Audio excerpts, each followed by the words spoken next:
현재 인도네시아는 코로나의 위험에 더해서 국가의 수도가 위기에 처해 있는 상황입니다. 그러면서 다시 한번 인도네시아 자카르타에서 한국이 활약해야 한다는 의견도 나오는데요. 인도네시아에 닥친 위기는 무엇이며 왜 한국까지 거론되고 있는지 살펴보겠습니다. 우선 지난 20일 인도네시아 수도 자카르타에 전날 밤부터 내린 폭우로 곳곳에 홍수가 발생하여 도심 교통이 마비되는 상황이 왔습니다. 이는 작년 1월 1일 자카르타 수도권에 발생한 홍수 이후 최대 규모죠. 인도네시아 기상기후지질청은 앞서 18일부터 21일까지 폭우와 홍수가 예상된다며 자카르타 수도권을 비롯해 자바섬 전체에 경보를 발령했습니다.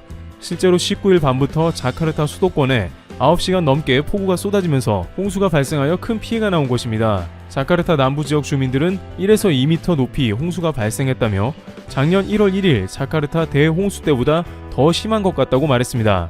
침수 지역은 전기 수도가 끊겼고 주민들은 새벽에 집에서 빠져나와 친인척 집으로 향했습니다. 인도네시아 사회관계망 서비스 SNS에는 피해 상황을 담은 사진과 동영상이 홍수 해시태그를 달고 속속 올라오는 등 여러가지 문제가 제기됐습니다. 그런데 이렇게 인도네시아에 홍수가 발생하게 되면서 다시 한번 인도네시아의 수도 이전 문제가 떠오르게 되면서 대한민국의 이름도 거론되고 있는 것입니다. 조코 위도도 인도네시아 대통령은 지난 2019년 9월에 기자회견을 통해서 인도네시아 수도를 자카르타에서 보르네오 섬의 동 칼리만탄으로 이전해야 한다며 그러한 주요한 이유로 자연재해를 꼽았던 것입니다. 현재와 같은 홍수는 물론 쓰나미와 지진, 산불 등의 위협이 훨씬 적은 지역이라며 수도 이전의 이유를 밝혔습니다. 인구 4억의 인도네시아의 수도가 현재와 같은 홍수 및 자연재해를 맞아 도시 기능을 제대로 수행하지 못하고 여러가지 어려움을 겪게 된다면 이는 인도네시아에서 매년 엄청난 국부 유출이 발생할 수 있는 것입니다. 또한 자카르타는 고층 건물과 지하수의 난개발로 인해 매년 지반이 평균 7cm 이상 내려앉고 있어서 실제로 도시의 절반 정도가 해수면보다 낮아졌습니다. 이런 문제로 홍수가 훨씬 잦아진 원인이 된 것이죠. 또한 인도네시아의 교통체증 문제는 심각해서 차량의 평균 시속이 10km 정도로 나오기 때문에 국가의 수도로서 제 기능을 수행하지 못하고 있다는 의견이 제기되면서 급기야 수도 이전을 발표하게 되는 최악의 상황을 맞게 된 것입니다. 그런데 이 상황에 다름 아닌 대한민국이 인리에 호출되고 있는 것입니다. 가장 주된 이유는 우선 인도네시아의 신도시가 전기차와 드론 택시가 다니는 친환경 도시, 지구상에서 가장 혁신적인 스마트시티, 두바이보다 더 좋은 도시 등의 슬로건을 내걸고 미래지향적 도시를 꿈꾸는 의미에서 첨단 산업 및 기술력이 앞서 있는 한국이 거론되고 있는 것이죠. 도시 건설 과정 가운데 대략 최소한 수십조 원에서 수백조 원 이상이 투입되는 인프라를 비롯해서 각종 도시 시설이 지어진다는 계산 아래 한국뿐만 아니라 전 세계에서 이를 탐을 내기도 했습니다. 아랍에미리트가 신수도 건설 등을 위한 인도네시아 국부펀드에 228억 달러, 28조 원을 투자하기로 했고 소프트뱅크 손정의 회장이 300억 달러, 36조 원 이상의 투자 의사를 밝혔으며 당시 도널드 트럼프 대통령도 관심을 보일 정도였습니다. 하지만 가장 먼저 움직인 것은 역시나 한국 정부였습니다. 중국과 일본도 눈독을 들이기에 한국 정부는 재빨리 인도네시아와 수도 이전 협력 MOU를 체결하고 행복청과 LH 전문가 3명을 작년 2월경에 인도네시아 공공주택 사업부에 파견했습니다. 수도 이전과 관련해 인도네시아 부처에 상주하는 외국인 전문가는 한국인들밖에 없는 상황입니다. 한국은 신남방 정책을 펴고 그 주요한 거점 중 하나가 인도네시아라는 점을 봤을 때 발빠른 응수였던 것이죠. 인도네시아 정부는 한국이 마음에 들 수밖에 없었는데 그 주된 이유는 많은 노하우를 넘겨줬기 때문입니다. 한국은 세종시 이전의 경험이 있었기 때문에 인도네시아가 시행착오를 겪지 않도록 기본계획, 실시계획, 교통계획, 주택계획, 상하수도 계획 등 필요한 자료를 모두 제공했다고 밝히기도 했습니다. 또한 코로나로 다른 해외 투자자들이 주춤한 지금 이 순간이 한국에는 기회라며 신수도 건설 사업이 진행되면 토목공사는 현지 업체들이 할 수 있기에 한국은 스마트시티 구상, 스마트 몰 폐기물 관리, 스마트 교통 구축 사업 등의 강점이 있을 것이라고 기대하기도 했습니다. 한국 국토교통부와 기획재정부도 총 20여억 원의 예산을 투입, 인도네시아 신수도권의 스마트 분야 설계 및 발전 계획을 수립해주고 한국 업체들의 참가 기회를 제공하고자 했습니다. 그런데 이런 상황에도 불구하고 인도네시아의 긴급한 수도 이전에 부정적인 의견이 많습니다. 인도네시아의 여러가지 특성상 말뿐인 말잔치로 끝날 가능성도 적지 않다는 우려가 제기된 것이죠. 우선 인도네시아 국가개발기획원 등 최신 자료를 종합해보면 인도네시아 정부는 2024년 신수도 1단계 이주를 목표로 세웠지만 현실적으로 불가능에 가까운 목표라는 것이 제기된 것입니다. 조코 위도도 대통령이 수도 이전을 약속한 뒤에 코로나 사태가 터져 국정 운영이 코로나 대응에 맞춰졌고 수도 이전에 관한 관련법 발의와 예산 집행이 전혀 이루어지지 않아 수도 이전 계획이 미뤄졌습니다. 결정적으로 인도네시아의 수도 동칼리만탄의 신수도 부지 자체가 매우 부적절하다는 지적이 나옵니다. 한국의 경우 세종시로 수도 이전을 하는 데 있어서 대전이 10km밖에 차이가 나지 않았기 때문에 수도나 전기 등 각종 인프라를 끌어오는데 그리 오랜 시간이 걸리지 않았고 이는 매우 중요한 점이었습니다. 그러나 인도네시아의 신수도 부지는 인구 75만 명의 발릭파판 시내에서 100km 떨어져 있다는 점입니다. 자동차로 3시간 걸릴 정도로 뚝 떨어져 있기 때문에 핵심 인프라 연결에 시간도 오래 걸리며 엄청난 비용이 소요될 것을 인도네시아 정부는 계산하지 않았습니다. 게다가 현지 부지는 대부분 나무를 키우는 조림지로 아무런 인프라 준비가 되지 않아 맨 땅에 완전히 새로운 도시를 짓는 수준으로 세종시와는 차원이 다릅니다. 그런데 이 사업은 또한 인도네시아 정부에서 제대로 재원을 제공 안 한다는 게 매우 치명적입니다. 인도네시아 정부는 330억 달러, 40조 원의 신수도 건설 비용의 20%만 재정을 투입하고 나머지는 국내의 민간에서 투자해 개발권으로 수익을 내라는 식입니다. 투자하기 꺼려지는 사안입니다. 현지 매체들조차 코로나 세계 경제가 위축된 상황에서 동칼리만탄에 정말 해외 자본이 투자될지 의구심을 나타냈습니다. 또 인도네시아 정부가 로드맵을 짜는 과정에 친환경을 강조해 부지의 70%를 녹지로 묻고 일부 주택지역은 용적률을 400%로 계획했다는 사실이 전해지면서 건축 단가, 개발 효율성을 더 따져야 하는 게 아니냐는 지적도 나왔습니다. 사업에 뛰어들어봤자 여러가지 제한이 걸리게 되면 막대한 자본을 쏟아붓고도 별로 이득 볼 게 없다는 것입니다. 따라서 인도네시아가 제시한 수도 이전 청사진을 무턱대고 믿고 투자를 결정했다가는 중간에 이도저도 안 되는 일이 생긴다는 우려가 나옵니다. 한국의 경우 특히나 KFX 사업에서 인도네시아의 대금 지불 문제가 불거져 있는 상황입니다. 인도네시아는 서류상으로 약속된 문제에 대해서도 차일피일 미루며 전투기 개발을 안 하고 있습니다. 심지어 KFX가 아닌 보잉 라팔 전투기 구매를 한다는 이야기가 이제 본격적으로 나오고 있습니다. 작년 프랑스 언론에서 인도네시아의 라팔 전투기 36에서 48대 구매 계획 보도가 나와 논란이 되었는데 이번에는 인도네시아 공군 참모총장이 전투기를 포함한 전력 증강 세부 계획을 밝히면서 이 보도가 기정사실화된 것입니다. 파자르 프라세티오 공군 총장은 지난 19일 올해부터 2024년까지 다양한 현대식 방위 장비를 갖출 계획이며 이 중에는 F-15EX와 라팔 전투기가 포함되어 있다고 밝혔습니다.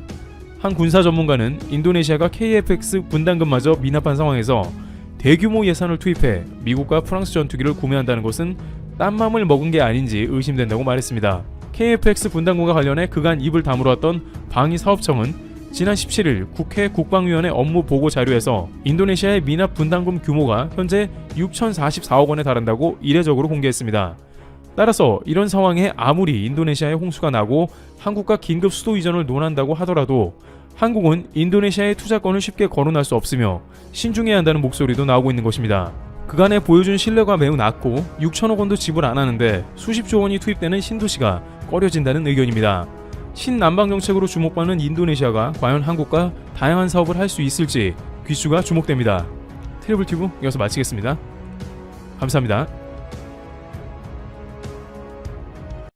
페페TV에서 알려드립니다. 한국과 일본의 갈등이 장기화됨에 따라 여러가지 분야에서 일본의 대체국이 생기고 있습니다. 이제는 수출 규제 품목이 아니더라도 기업들이 자발적으로 일본과의 거래를 끊고 있는 상황인데요. 그 중에서도 대한민국은 독일과 여러가지 기술 분야에서 손을 맞잡고 있습니다. 일본은 자신들이 수출하던 품목들을 아베가 규제하지도 않은 상황에서 일방적으로 한국에서 거래를 끊어버리니 적잖게 당황하고 있습니다.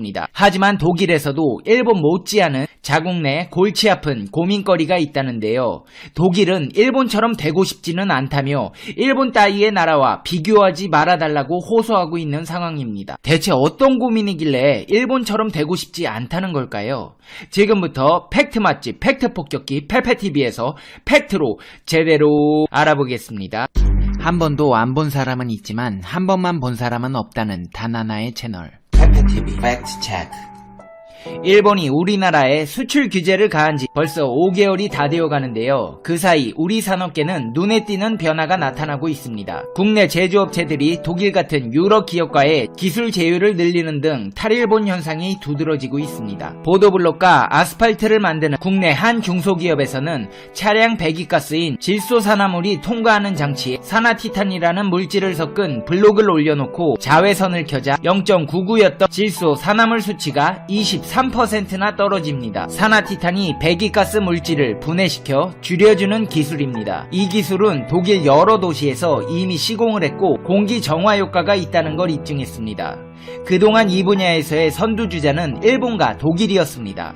하지만 한일 관계 악화로 이 업체는 10년 넘게 협력하던 일본 기업과의 관계를 끊고 독일 업체와 기술 제휴를 맺었습니다. 이 밖에도 정밀 가공 분야에서 일본은 세계적인 수준으로 대체 불가능한 존재로 여겨졌지만 일본만큼이나 기술이 발전한 독일이 일본을 대체하는 사례가 늘어나고 있습니다. 금속을 자르고 깎는 공작기계를 통제하는 핵심 부품인 수치 제어방 같은 경우도 그동안 국내 제조업체의 90%가 일본 부품을 써왔지만 지난 7월부터는 분위기가 달라지며 신속하게 독일제로 대체되고 있는 분위기입니다. 한마디로 기업들에서도 더럽고 치사해서 일본 거 안 쓰겠다고 탈일본하고 있다는 이야기입니다.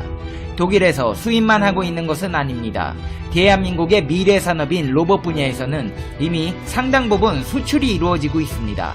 위렌부르크에서 열린 SPS 2019에서 국내 로봇 부문 기업 10개사와 함께 유럽 시장 진출 방안을 모색하기도 했는데요.